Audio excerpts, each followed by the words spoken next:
जळगाव जामोद येथील श्री गजानन महाराज मंदिरात चोरीचा धक्कादायक प्रयत्न उघडकीस झाला आहे.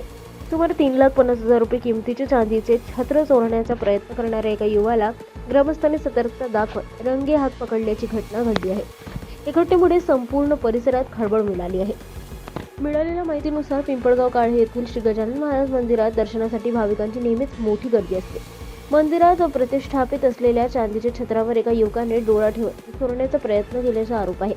युवकाच्या हालचाली संशयास्पद वाटल्याने उपस्थित ग्रामस्थांनी त्यांच्यावर लक्ष ठेवले. काही वेळातच त्यांनी चांदीचे छत्र घेऊन जाण्याचा प्रयत्न केल्याचे लक्षात येताच ग्रामस्थांनी तत्काळ धाव घेतली त्याला रंगे हात पकडले. त्यानंतर घटनेची माहिती पोलिसांना देण्यात आली.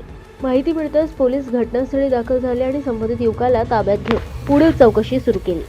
चोरीमागील नेमका हेतू काय होता? आरोपीने यापूर्वी अशा प्रकारचे गुन्हे केले आहेत का?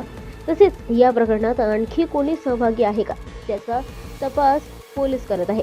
या घटनेनंतर मंदिर परिसरात काही काळ तणावाचे वातावरण निर्माण झाले आहे. मात्र ग्रामस्थांच्या सतर्कतेमुळे लाखो रुपयांचे चांदीचे छत्र सुरक्षित राहिले.